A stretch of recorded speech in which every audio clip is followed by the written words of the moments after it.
25ৰ পিছত আমাৰ বিজেপিৰ লগত BTCত মিত্ৰতা নাথাকে। আমাৰ BTCত বিজেপিয়ে নিজাভাৱে খেলিব আৰু আমি UPPL আৰু BPF খেলিম। এই BTC অঞ্চলত বিজেপিয়ে এটা আসন নাপাব। जोंना बिटिआरनि मानगोनां फिसारि डिपार्टमेन्टनि EM राकेश ब्रह्म बिथां सारा मोनसे जोबोर मोजां खोथा बुंदों जे बिजेपिखौ मालाबाबो BTCआव सिट होनाय जानाय नङा आरो UPPL BPF ज' जानानै गेलेगोन। बिजेपिखौ हाबहोआ होननानै बुंदों बिथाङा। जोबोद मोजां मोनदां दिनैसो बिथांनि बुंनायखौ आङो साबायखर गोसो गोरबोजों। बिनि सोमोन्दै जोबनाय फारसे सावरायगोन।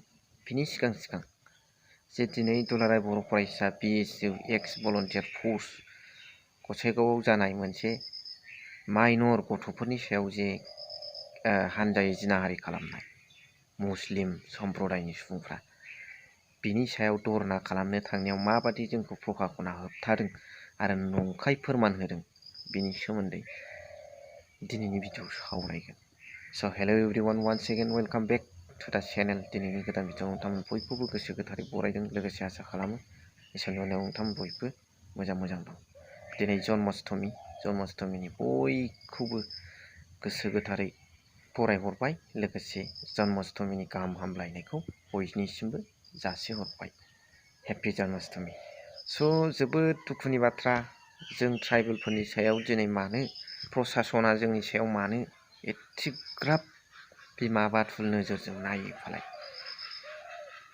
दिनै जोंनि क्राइम ब्रान्च क'क्राझार जिल्लानि एडिशनेल SP बिथां पृथ्वीराज राजख'वाया बबे फोरमाननि आधारावहाय, बबे सैथोनि आधारावहाय, बबेनिफ्राय प्रुफ मोननानै बिथाङा उन्दै हिनजावसाफ्राबो फोरमायदों आरो डक्टराबो फोरमायदों जे जिनाहारि जायाखै होननानै बुंनो हाखो? बबे सैथोनि आधाराव? खमसे खमथ' मिडियायाव नोंथांमोनाबो नुबाय बयबो, एसे साननो थाखाय बिथाङा थाथ'जायोमोन। नाथाय बेबादि लाइनजों खोथा बुंनाया जोंनि थाखाय गनायजाथाव नङा आरो नैबे खोथायाबो गनायजाथाव नङा। दिनै बिथांमोना मानो गसाइगावआवहाय दुलाराय बर' फरायसा आफाद क'क्राझार जिल्ला कृपेश दैमारिनि दैदेननायाव, लोगोसे BSU जिल्ला BSU बेनिफ्राय एक्स भलन्टियार फर्स जयै गुबुन दल संगठन बेंगलिफोरनिफ्रायबो जे मोनसे धरना हाबाफारि लादोंमोन, बेवहाय प्रसासनाहाय बेखौ जाफुंहोनो नाजायाखै, होबथानो नाजादों। खार'ना मा? जोंनि सायाव ST फोरनि सायाव, ट्राइबेलफोरनि सायाव बिराद गाज्रि नोजोरजों नायो नामा प्रसासनालाय? जोंनि थाखाय जास्टिसआनो गैया नामा? जायनि जाहोनाव थांनाय समाव जिनाहारि खालामजासे जानानै बेनि तदबिर लानो थांनायाव फंबाय गथ' हिरण्मय खाख्लारि लिलिलाला बिबु गलायनाय सुथारजाबाय। बिनि थाखायबो फासिया गैया दिनैसिम।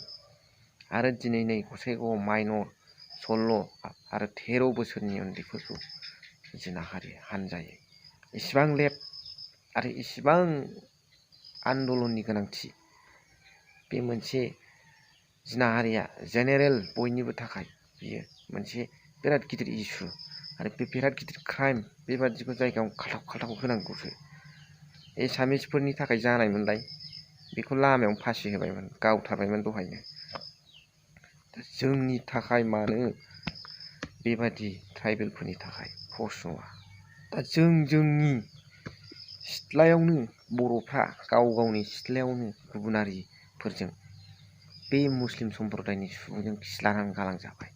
बिटिआर सान्थि सुक्ति जाखांनायनि उनावहाय जोंनि मर्यादाया बिराद गोजौआव थांबाय होनलाय, स्टेटासआ बिराद गोजौआव थांबाय होनलाय, माथो गुबुनारिफ्रा जोंखौ बेबादि मोनसे जिनाहारिजोंसो बरायो, बिदिजोंसो वेलकाम खालामो।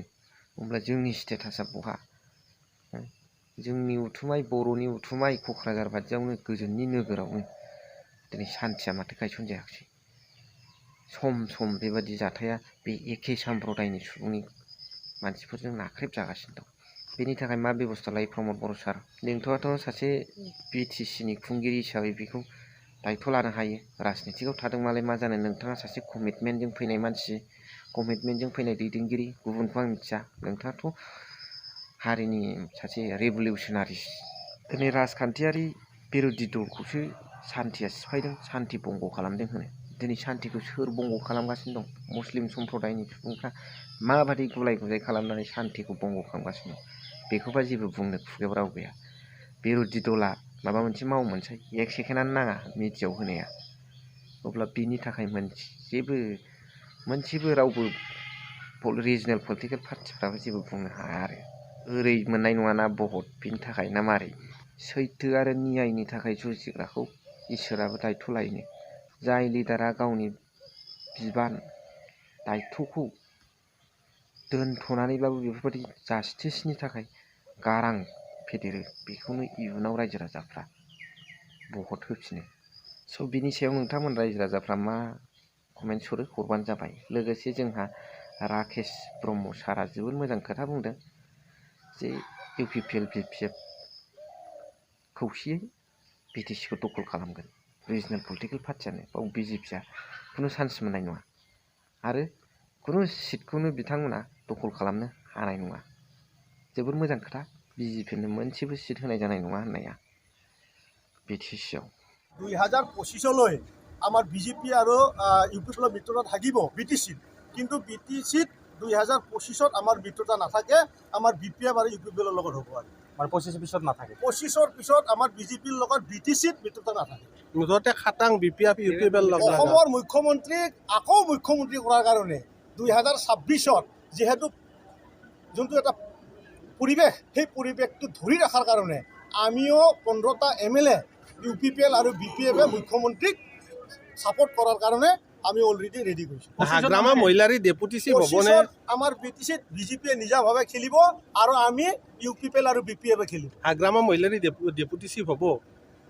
তেখেতৰ কথা আমি এইটো অনুৰোধ কৰিছোঁ মই এজন নিজৰ ব্যক্তিগতভাৱে কৈছোঁ যে তেখেতে যিহেতু বিগত দিনত বহুখিনি সময় আমাৰ বিটিআৰ বাসীক দিলে আৰু বহুখিনি কাম কৰিলে এতিয়া প্ৰমোদ বড়ো ডাঙৰীয়াৰ 40টাৰো ওপৰত ফ্লেগশ্বিপ স্কিম আছে তেখেতৰ মিছন আছে এই মিছন আৰু ভিজনটো কমপ্লিট কৰাৰ কাৰণে তেখেতৰ অনাগত আৰু 5 বছৰৰ কাৰণে বিটিসি চিফ বনাব লাগিব এইটো আমাৰ দায়িত্ব বিজেপিয়ে কৈ আছে বিপিএফ আৰু আমি সেইটো অংকটো নাজানো সেইটো অংক তেখেতসকলে জানিব আমি কিন্তু জানো বিপিএফ আৰু ইউপিপিএল যদি 25ত আমাৰ মিত্ৰ থাকে আমাৰ এই বিটিসি অঞ্চলত বিজেপিয়ে এটা আসন নাপাব এইটো বিজেপি উৎখাত হ'ব নেকি আমি সেইটো নকওঁ দল থাকিব কিন্তু সিট নাপাব এইটো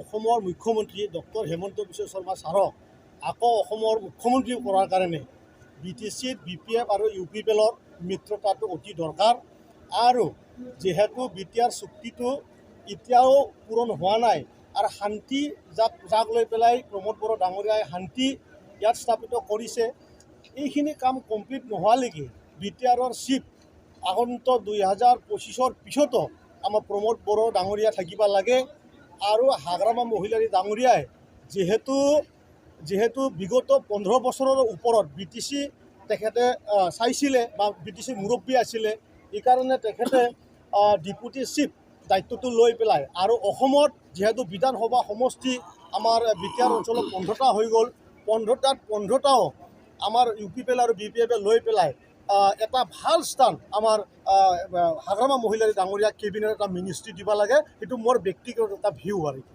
स' बिदिखौ एसेखिनियावनो फोजोब्बाय नोंथांमोना मा सानदों कमेन्ट्सनि गेजेरजों फोरमायहर आङो नलेज लागोन आरो भिडिअ'आव होनो नाजागोन स' एसेनोसै थेंक इउ फर वाचिं लाभ इउ